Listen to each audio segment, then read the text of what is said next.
Hello students. तो हमने अभी पिछले लेक्चर में देखा introduction of electrostatics and introduction of electric charge and properties of electric charge. तो जिन्होंने पहला लेक्चर नहीं देखा है वो पहले जाकर पहला लेक्चर देखें, लिंक डिस्क्रिप्शन बॉक्स में पड़ा हुआ है। आज हम लोग अपने सेकंड लेक्चर में उसके आगे बढ़ेंगे और देखेंगे जो चार्ज होता है हमारा ओरिजिन होने के बाद हम उसको एक जगह से दूसरी जगह पर ट्रांसफर कर सकते हैं। तो ऐसे कौन से सब्सटेंस हैं जो चार्ज को एक जगह से दूसरी जगह पर ट्रांसफर करते हैं। तो आज हम लोग पढ़ने जा रहे हैं conductor, insulator and semi conductor. तो पहले बात करें अगर हम लोग कंडक्टर की, तो कंडक्टर क्या होते हैं?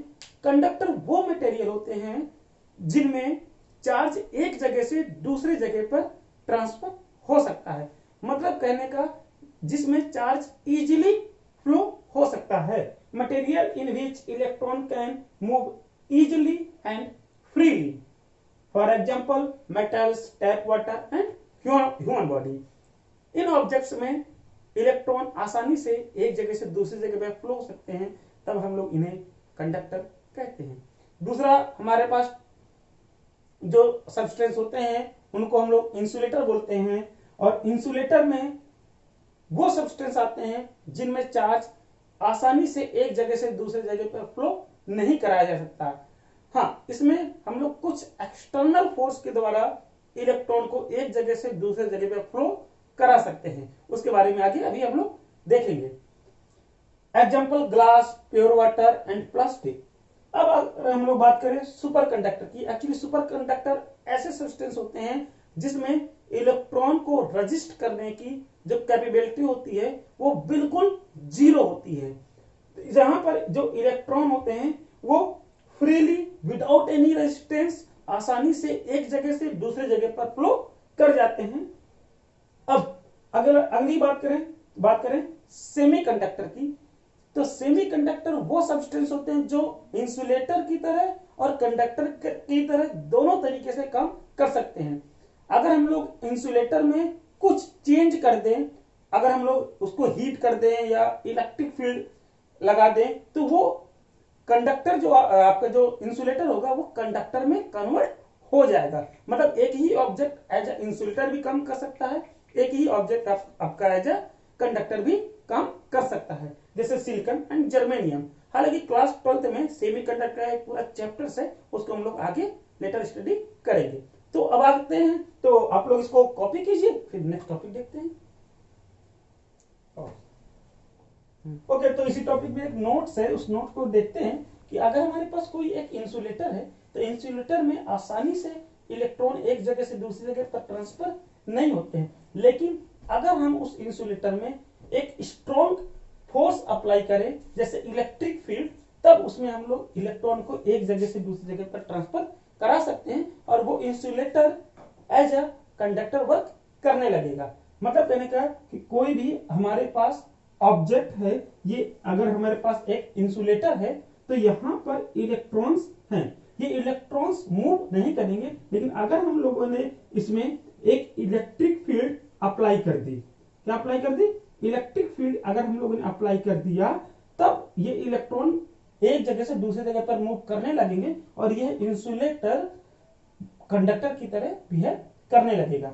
अब इंसुलेटर की इस प्रॉपर्टी को हम लोग क्या बोलते हैं?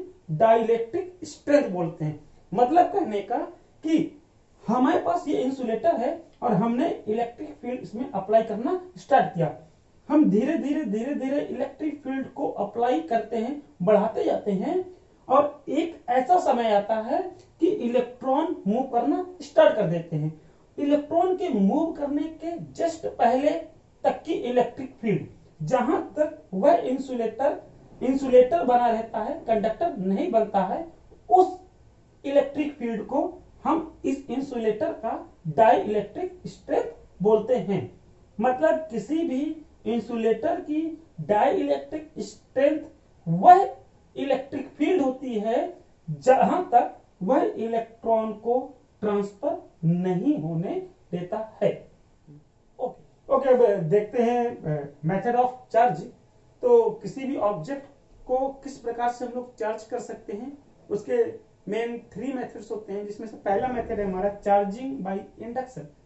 चार्जिंग बाय इंडक्शन का मतलब ये है कि हम लोग विदाउट एनी टचिंग, कोई भी एक चार्ज ऑब्जेक्ट है, बिना उसको दूसरे ऑब्जेक्ट के साथ टच किए हुए न्यूट्रल ऑब्जेक्ट को चार्ज कर देते हैं। मतलब बिना किसी चार्ज के ट्रांसफर के दूसरा ऑब्जेक्ट चार्ज हो जाएगा। देखिए कि कैसे हम लोग बाय इंडक्शन किसी भी ऑब्जेक्ट को चार्ज करते हैं। जैसे हमारे पास ये दो स्फीयर हैं, दोनों आपस में कांटेक्ट में हैं, अनचार्ज मेटल स्फीयर है। अब इन अनचार्ज मेटल स्फीयर के पास में हम लोग एक पॉजिटिवली चार्ज रॉड लाते हैं। ये रॉड को इससे टच बिल्कुल नहीं कराते हैं, बस इसके हम लोग पास में लाते हैं। जैसे ही हम लोग इसके पास में लाते हैं तो ये क्या करता है, इस न्यूट्रल स्फीयर में, एक्चुअली न्यूट्रल स्फीयर में क्या है, पॉजिटिव और निगेटिव दोनों चार्ज होते हैं। आप सबको पता है कि ये एटम से मिलकर बने होते हैं, एटम्स के पास पॉजिटिव और निगेटिव दोनों चार्ज अवेलेबल होते हैं, बट ये यहाँ पे न्यूट्रल है। जैसे ही हम लोग इस पॉजिटिवली चार्ज रॉड को इस न्यूट्रल स्फीयर के पास लाते हैं तो ये क्या करता है कि यहाँ के जो निगेटिव इलेक्ट्रॉन्स, जो निगेटिव चार्ज है, उनको अपनी साइड अट्रैक्ट कर लेता है। इस साइड निगेटिव चार्ज इकट्ठा हो जाएंगे और जो पॉजिटिव चार्ज जाएंगे उनको रिपल करेगा, तो इस साइड क्या हो जाएगा, पॉजिटिव चार्ज इकट्ठा हो जाएंगे। मतलब कहने का कि चार्ज पोलराइज हो जाते हैं। ये न्यूट्रल ऑब्जेक्ट में चार्ज क्या हो जाएंगे, पोलराइज हो जाएंगे, जैसे ही इसके पास में इस पॉजिटिव चार्ज रॉड को हम लोग लाते हैं। और फिर अब positively charge rod charges one sphere with negatively charged, the other sphere automatically gets the positively charged। इसके बाद जैसे ही यहाँ पे चार्ज पोलराइज हो जाएंगे, हम ये दोनों स्फीयर को अलग अलग कर देंगे। तो एक स्फीयर आपका नेगेटिव चार्ज हो जाएगा, दूसरा स्फीयर आपका पॉजिटिव चार्ज हो जाएगा। इस पूरे मेथड में हम लोग एक भी चार्ज इस रॉड से इस रॉड पे ट्रांसफर नहीं करते। मतलब कहने का विदाउट चार्ज ट्रांसफरिंग हम लोग क्या कर देते हैं, दो ऑब्जेक्ट को चार्ज कर देते हैं। इस पूरे मेथड को हम लोग क्या बोलते हैं, चार्जिंग बाय इंडक्शन। क्लियर? अब कॉपी कर लीजिए, फिर अगला देखते हैं। अब अगला देखते हैं हम लोग चार्जिंग बाय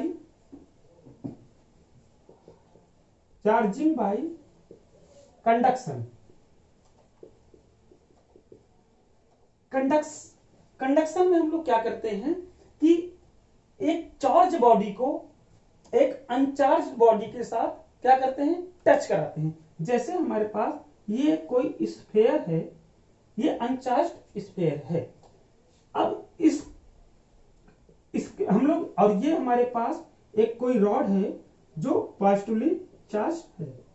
अब जैसे ही हम इस रॉड को इसके कांटेक्ट में लेके आते हैं, इस रॉड को इसके साथ कांटेक्ट में लाते हैं, तो क्या होता है, ये पॉजिटिवली चार्ज फ्लो करना स्टार्ट कर देते हैं। ये भी क्या है, कंडक्टर है, बट ये यहाँ पे क्या है, न्यूट्रल है। जैसे इस रॉड को हम लोग इससे टच कराते हैं तो ये पॉजिटिव चार्ज क्या होते हैं, इसमें फ्लो करने लगते हैं, और फिर बाद में हम लोग इन दोनों को अलग कर देते हैं। तो ये हमारी की पूरी की जो बॉडी है, बॉडी क्या हो जाती है, चार्ज हो जाती है। इस मेथड को हम लोग क्या बोलते हैं, कंडक्शन बोलते हैं। अगला मेथड हमारे पास, ये सेकंड मेथड है, और थर्ड मेथड हमारे पास होता है चार्जिंग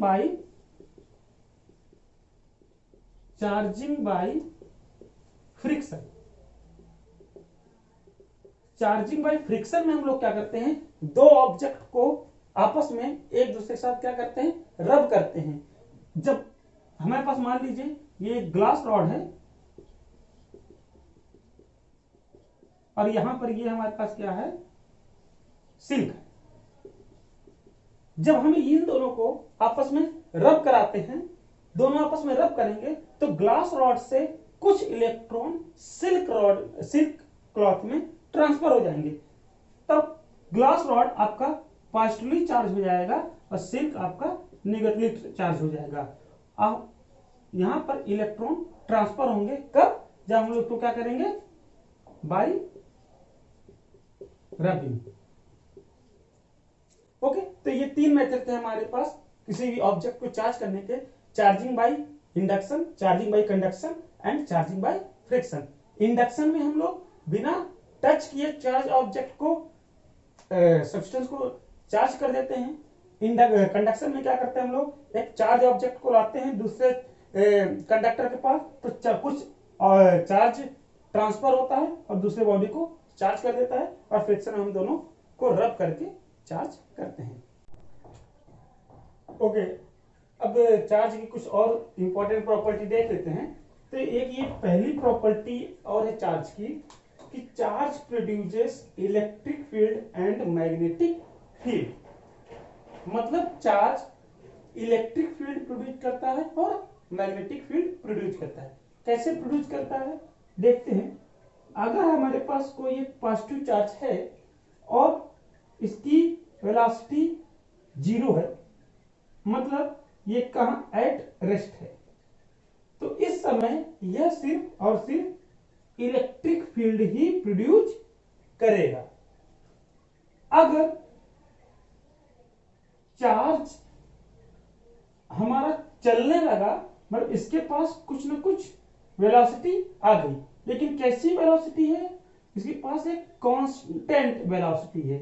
अगर कोई चार्ज एक कांस्टेंट वेलोसिटी से लगातार मूव करता रहेगा तो वो इलेक्ट्रिक फील्ड और मैग्नेटिक फील्ड, इलेक्ट्रिक फील्ड और मैग्नेटिक फील्ड दोनों प्रोड्यूस करेगा। अगर चार्ज रेस्ट में है तो सिर्फ और सिर्फ इलेक्ट्रिक फील्ड प्रोड्यूस करेगा। अगर चार्ज एक कांस्टेंट वेलोसिटी से लगातार चलता जा रहा है तो इलेक्ट्रिक फील्ड के साथ साथ मैग्नेटिक फील्ड भी प्रोड्यूस करेगा। एक तीसरा पॉइंट और है इसी में, अगर चार्ज की वेलोसिटी कांस्टेंट नहीं है, इज नॉट कांस्टेंट, मतलब चार्ज हमारा कैसा है, एक्सीलरेशन में है। चार्ज कैसे है हमारा, एक्सीलरेशन में है, तो उस समय ये इलेक्ट्रिक फील्ड, मैग्नेटिक फील्ड और साथ ही साथ रेडिएशन भी प्रोड्यूस करेगा। मतलब अगर कोई चार्ज हमारा रेस्ट में होता है तो सिर्फ इलेक्ट्रिक फील्ड बनाता है, अगर चार्ज मोशन में आ जाता है, एक कांस्टेंट वेलोसिटी से मूव करेगा तो इलेक्ट्रिक फील्ड के साथ साथ मैग्नेटिक फील्ड प्रोड्यूस करेगा। और यदि चार्ज की वेलोसिटी कांस्टेंट नहीं है, चार्ज एक्सेलरेटेड मोशन कर रहा है, तो उस समय वो रेडिएट भी होगा। ठीक, एक अगली और प्रॉपर्टीज की देख लेते हैं। Charge resides on the surface of the conductor, मतलब कहने का जो चार्ज होता है वो हमेशा कंडक्टर की सरफेस पे आकर स्टेबल हो जाता है। ऐसा क्यों होता है, देखिए अगर ये हमारे पास एक कोई कंडक्टर है तो इस कंडक्टर में यहाँ पे कोई चार्ज है, पॉजिटिव चार्ज है, तो ये जो चार्ज होते हैं सेम लाइक चार्जेस जो होते हैं उनके आपस में क्या होता है, रिपल्सन लगता है। जब इनमें आपस में रिपल्सन लगेगा तो ये इस कंडीशन में पहुंचेंगे कि कम से कम रिपल्सन को फील करें, तो ये ज्यादा से ज्यादा दूर दूर होना चाहेंगे। जब ये ज्यादा से ज्यादा दूर होना चाहेंगे तो सबसे मैक्सिमम दूरी कहां पे इनको मिलेगी, जब ये सारे चार्ज कहां पे आ जाएंगे, सरफेस पे आ जाएंगे। तो किसी भी कंडक्टर में, वह कंडक्टर चाहे सॉलिड हो या हॉलो हो, चार्ज उसमें हमेशा उसकी सरफेस पर ही रहेंगे। देखिए जैसे एक एग्जांपल और हम बताते हैं। एक हमारे पास ये सॉलिड स्फीयर है और एक हमारे पास कोई हॉलो स्फीयर है, लेकिन दोनों की जो रेडियस है, रेडियस दोनों की आर है, सेम रेडियस के दोनों हमारे पास स्फीयर हैं। तब यहां पर जितना चार्ज इसकी सरफेस पे होगा उतना ही चार्ज इसकी सरफेस पे होगा।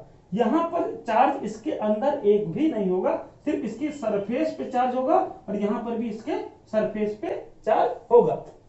इसी से एक और एग्जांपल बताया, अगर कोई आपसे ये पूछे, अगर तेज आंधी चल रही है, पानी बरस रहा है और आप अपनी कार लेकर के रोड से जा रहे हैं, तो अगर तेज बिजली कड़क रही है और आपका पानी तूफान आ रहा है, तो आपको क्या करना चाहिए, कार में के अंदर बैठे रहना चाहिए या कार से उतरकर नीचे चले जाना चाहिए या पेड़ के नीचे आपको खड़े हो जाना चाहिए? तो आप लोग बताइए क्या आंसर हो सकता है। तो आप लोग देखिएगा कि हमारी जो कार होगी वो एक कंडक्टर है, तो अगर उस पे बिजली गिरती भी है तो पूरा का पूरा जो चार्ज होगा वो कार की सरफेस पे स्टेबल हो जाएगा, कार के अंदर एक भी चार्ज नहीं आएगा। तो आप लोगों को कार के अंदर ही बैठे रहना चाहिए। तो ये इसी का बेहतरीन एग्जांपल है। अगला एक और देखते हैं, charge leaks from sharp point. आप लोगों ने बहुत बार देखा होगा कि कभी कभी आप लोगों को कूलर के जो पॉइंट होते हैं, कूलर की जो नोक होती है, वहां पर कभी कभी आपको करंट ज्यादा तेजी से मार देता, बाकी कूलर में कहीं भी करंट नहीं आता। तो ये एक प्रॉपर्टी और होती है, जहां पे शार्प एजेस होंगे वहां पे चार्ज ज्यादा इकट्ठा होता है।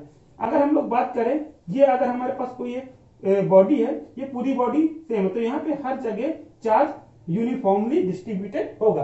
बट अगर सरफेस यूनिफॉर्म नहीं है, सरफेस हमारी यूनिफॉर्म नहीं है, तब उस समय इन पॉइंट्स पे चार्ज ज्यादा स्टेबल होगा इन पॉइंट्स पे, और बाकी चार्ज नॉर्मल रहेगा।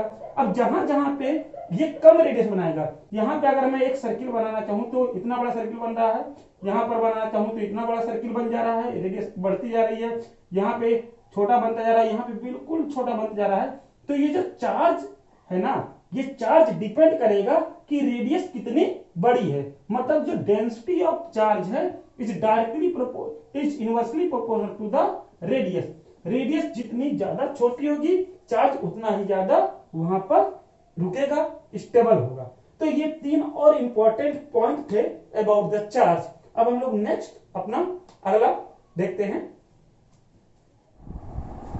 अब देखिए मास और चार्ज में क्या बेसिक डिफरेंस है उसके बारे में थोड़ा सा देखते हैं। तो सबसे पहले अगर हम लोग चार्ज की बात करें, तो चार्ज जो आपका होता है पॉजिटिव भी हो सकता है, निगेटिव भी हो सकता है और जीरो भी सकता है। लेकिन जो मास की क्वांटिटी रहती है, मास की हमेशा कुछ ना कुछ क्वांटिटी होगी। It is always a positive, mass of body is always a positive quantity. अब charge carried by a body does not depend upon a velocity. मतलब अगर वेलोसिटी चेंज हो रही है तो चार्ज पे कोई भी चेंज नहीं आएगा, बट मास में ऐसा नहीं है। जैसे जैसे वेलोसिटी चेंज होती जाती है, वैसे वैसे मास भी चेंज होता जाता है।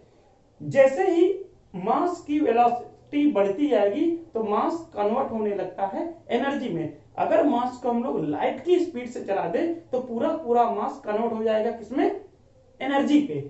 और ये फॉर्मूला है हमारे पास m = m0 अपन √1 - v² अपन c², जहां पे ये वेलोसिटी v क्या है, ऑब्जेक्ट की वेलोसिटी है, और m0 क्या है, रेस्ट मास है। अगर कोई ऑब्जेक्ट रखा हुआ है उस समय उसका जो मास है वो m0 है। अगर मास के पास कोई वेलोसिटी आ जाएगी तो कुछ ना कुछ चेंजमेंट होगा जरूर। अब तीसरा हम लोग अगर बात करें तो charge is always conserve. Charge हमेशा कंजर्व रहता है, but mass is not conserve. Mass convert to energy and energy convert to mass. दूसरा जो हम लोगों के पास चार्ज होता है, ये अट्रैक्टिव, रिपल्सिव कुछ भी हो सकता है, बट ग्रेविटेशनल लॉ आप लोगों ने क्लास 11 में पढ़ा होगा। यहाँ पे अगर कोई भी दो मास हैं वो ऑलवेज अट्रैक्शन फोर्स ही एक दूसरे के ऊपर लगाते हैं। तो ये कुछ बेसिक डिफरेंस है, इसमें मेन डिफरेंस आपका ये है। ओके।